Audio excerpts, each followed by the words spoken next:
Okay, good morning, ladies and gentlemen. As Tina mentioned, I'm preparing a dissertation in Aalto University, and my subject is architectural policy. And today I will discuss a concept of quality. Architecture and built environment have been recognized as an important success factor in the competition between cities. At the local level, urban policies have emphasized unique and distinctive urban areas. Building heritage, new architecture, and attractive cities are important goals of modern urban development.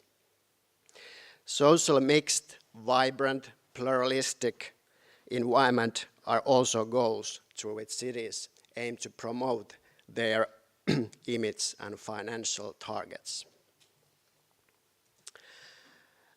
Various actors, such as developers, residents, politicians, and local authorities, understand the concept of quality in various ways.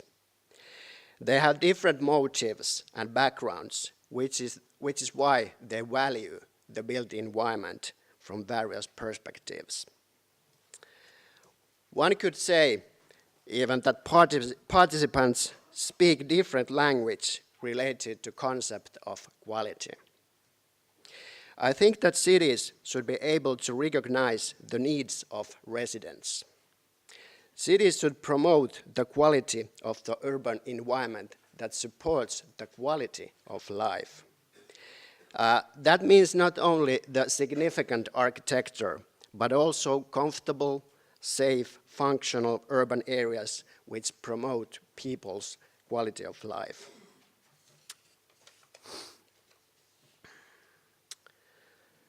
As Tina mentioned, in 1990s, Finland was one of the first EU countries that outlined the quality targets in the architectural policy programs in national level. However, as we all know, the general objectives of the national level are concretized and implemented in the local level.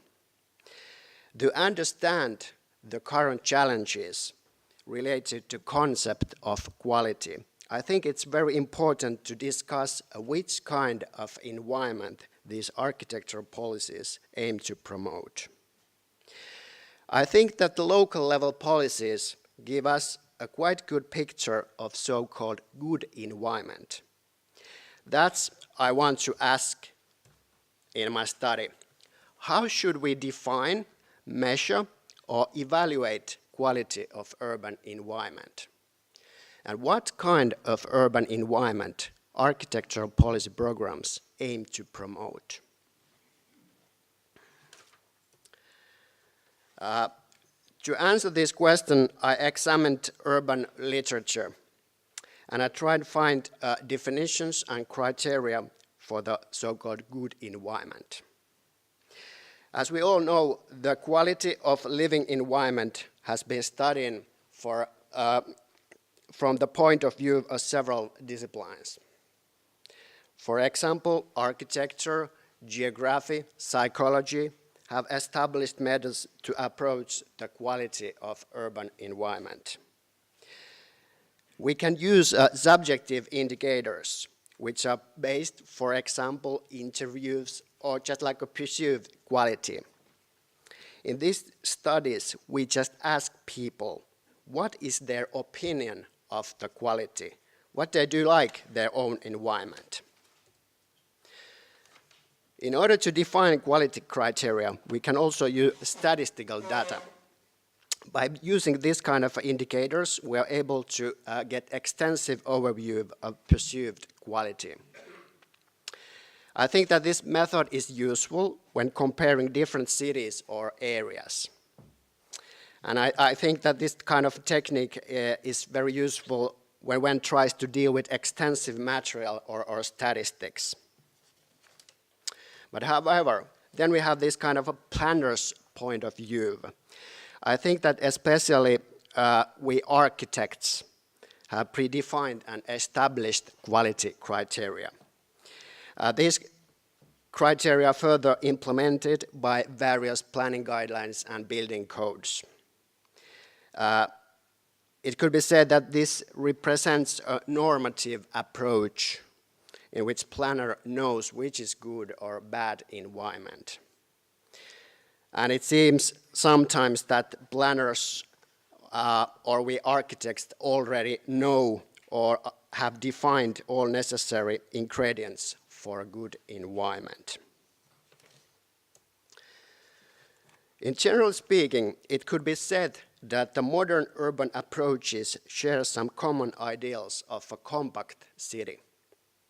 Urban livability, diversity, and smart growth are concepts that have been emphasized in several policies and strategies related to urban development.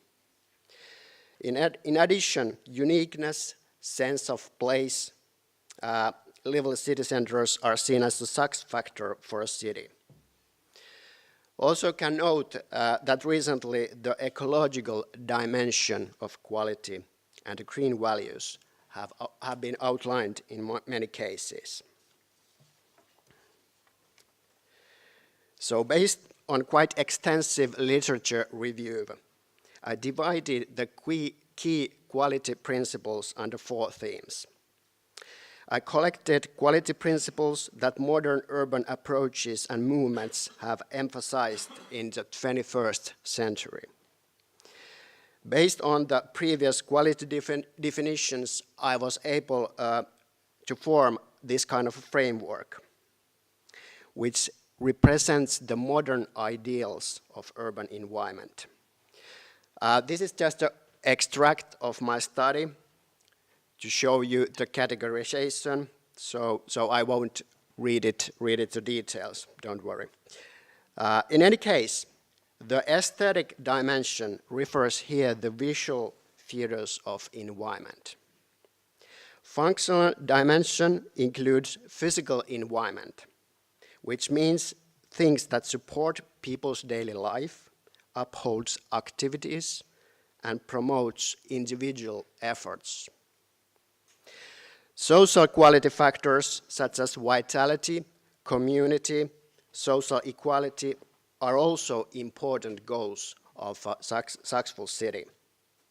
And in this context, the ecological dimension, it refers to energy efficient urban environment, including green objectives just like green values and like a reduction of emission. Okay, and my study. I examined policy programs adopted by the cities of Oulu, Tampere, Kuopio, Turku, and Vantaa. The first was the city of Oulu, and the latest is Vantaa, which has in fact published 2 programs by now.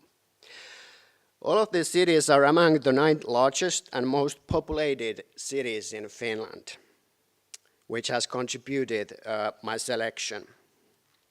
And although the program represents different periods of time and operating, they all include common objectives and definitions, the quality of built environment. And I think that these examples give us quite good overall picture of the local level architecture policies in Finland.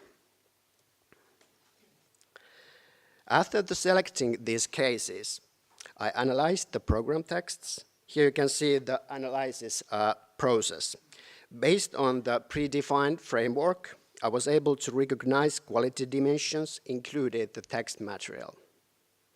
I summarized and structured the text material and allocated the text in the predefined categories. Through this process, I was able to interpret and analyze the material, and I was able to answer my research questions. And as a result of this analysis process, I found some things. The aesthetic dimension is highly emphasized in the program texts, especially the urban livability, identity of place, and significant architecture are the key objectives. Also durability, high quality materials, the building process have been seen as an important target in the program texts. However, the principles of sustainable development, such as compact city or interconnectedness between urban structure, transport and housing, are missing in the most cases. That's why the study suggests that in addition to aesthetic targets, the architecture policy programs should pay more attention on the interconnectedness between various quality dimensions. For example, the social and ecological qualities of a built environment are strongly linked to these other quality dimensions. And I think that quality of environment, it's quite a multi-dimensional issue, and architecture policy enables and opens new interactive channels alongside the established practices.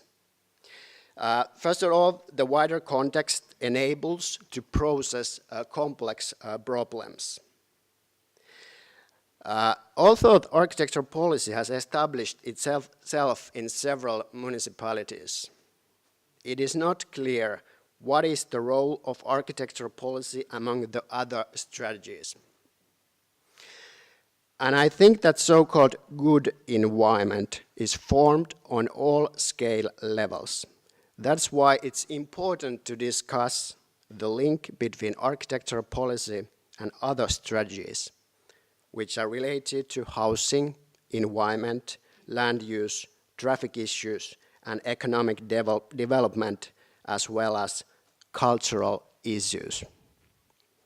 Thank you.